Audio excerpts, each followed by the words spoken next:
Ever since the beginning of time and space, we, as the anime fandom, have always continued to watch and bash one particular anime genre. Despite being terrible, mundane and boring, for lack of a better word, this genre still managed somehow rack the most amount of viewers. Ask how they do it? It's remained mystery. Maybe folks watched it to see how bad it can get. Maybe it's because you are like the comfort of watching a predictable series with some old cliches after a hard day at work. Or maybe it's because this repetitive, uninspired and controversial genre has actually managed to somehow appeal to the masses. Now guys, I'm not saying that all isekai are bad. Of course not. A few of them are actually good. But when it comes to your average isekai seasonal, it's pretty much a copy-paste of what came before, but only with a little more conventional protagonist. Remember the "Can I copy your assignment" meme? Yeah, there is this standardized template that light novel authors use to mass produce the amount of content in this paradoxical genre. And funny thing is, what I'm saying is not anything revolutionary. Most everyone would agree with me on this. The isekai genre is full of waste of pretty animation. It is remarkably tedious, and the ever-eminent cliché plot point can definitely make you question your own intelligence. I mean, come on, who is the target audience even? Are they targeting those whose IQ level is below room temperature? Nah, it can be it. My buddy next door also get a few seizures after watching the first episode of your average seasonal isekai. But why watch it? If it's poorly written and has next to no intellectual entertainment value, why waste your time delving into this genre when you can watch actually good fantasy tales like Berserk, One Piece, JoJo and thousand different titles that more than deserve your precious time? Well, whatever. We tackle this question at the end. For now, let's just try to make your own isekai anime. Okay, let's go. Well, have the entry premise down in the next few minutes. From there on out, you can just go with the flow and make the protagonist fight stronger enemies than the ones before. Rinse and repeat. Definitely share your creativity in the comment section, as it may give the anime production commits a few good ideas for a change. Alright, first you need to decide whether the main character is going to be a guy or a girl. Having trouble deciding? No worries, just go with either of them. You can later change it as you go, or even decide a gender-neutral approach if you want. Just make sure to keep things spicy, alright? That's where the money is. If you're going with the male protagonist, you'll have a build a harem. Well, a harem is still need even she is a girl. That's how fantasy worlds work after all. Sort of, being honest, going with the male protagonist will make writing process a whole lot easier. So you have a main character just going about his daily life, probably frustrated and suicidal. Now all you need is to set up meeting between your main character and the Grim Reaper. And we are good to go. Not that the Grim Reaper does not necessarily have to be a raccoon. The raccoon approach is indeed the standard, but even the isekai authors are aware just how overused this meme is.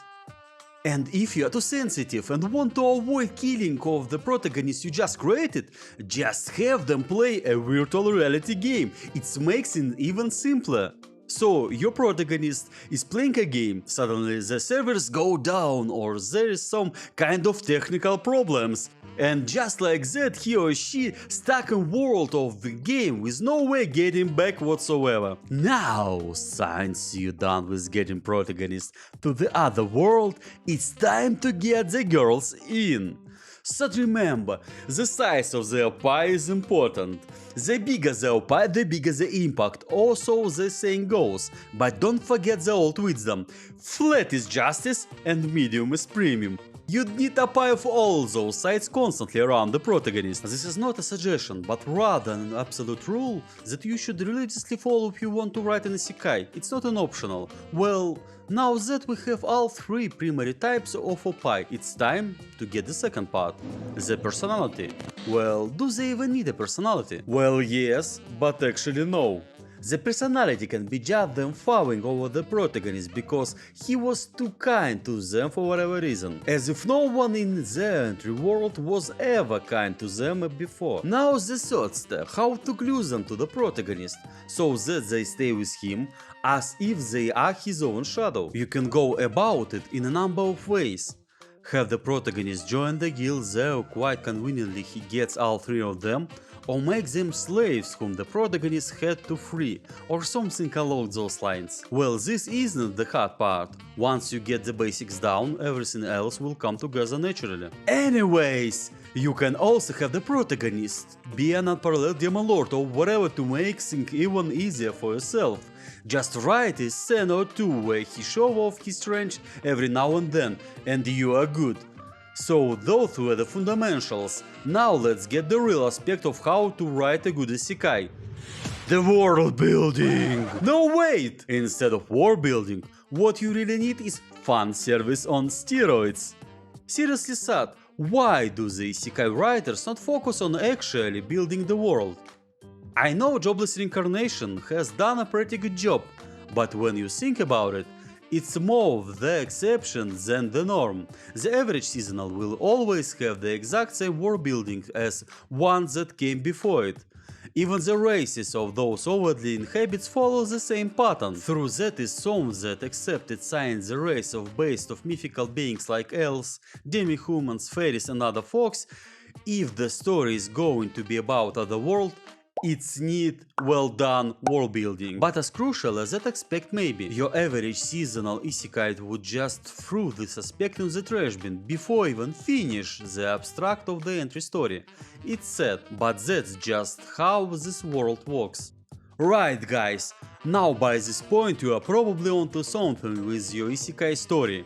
You have the basics down, and as much as I hate to admit it, there are millions of people who weekly watch the masterpiece you just produced, myself included. You still have to stand out so make your story more controversial. How about a middle-aged 𝐤𝐤𝐤 getting reincarnated as a newborn and the engaging in immortal acts with literal lolly? Oh boy! Well, it's all fictional, anything goes, right? No! How can someone be a human being and still enjoy this sort of shipping? Isekai are weird. Now let's get to the question from before. If it's so terrible, why do people watch isekai? It's indeed a paradox, so I get the feeling that we degenerates enjoy projection ourselves onto that one-dimensional Marisu protagonist. It may come at the cost of several dead brain cells, but it's still fun to watch, right? That's how we subconsciously justify watching awful isekai stories. So as I said before, there is some genuinely well done stuff like 𝐟𝐨𝐫𝐷 and... Wait, is there any isekai that compares to 𝐟𝐨𝐫𝐷? Share some titles in comments below. I'm a bit intrigued by new isekai title this season thought, especially the one where the two best friends get isekai'd. One of them remains a man, while the other becomes a beautiful young girl. Why are you gay? Who says I'm gay? You are gay. See, you can always play it around with the gender of the main character. I should hope the homies don't get any weird ideas about each other. Can't say I don't wanna find out how it proceeds from here on out. That's right folks, all things considered and regardless of how awful it may be, isekai has a vibe of its own. A vibe that we regularly vibe too. So there you go, there were my 2 cents for the ever-evolving isekai trashing. Don't forget to share the story you come up with just now. I'm dying to find out and I'm half expecting myself to be unapologetically mind-blown. Also gently pat the like and subscribe. It's a great way to earn some good karma from the universe, isn't it? Well then, I'll see you on my next video. Bye.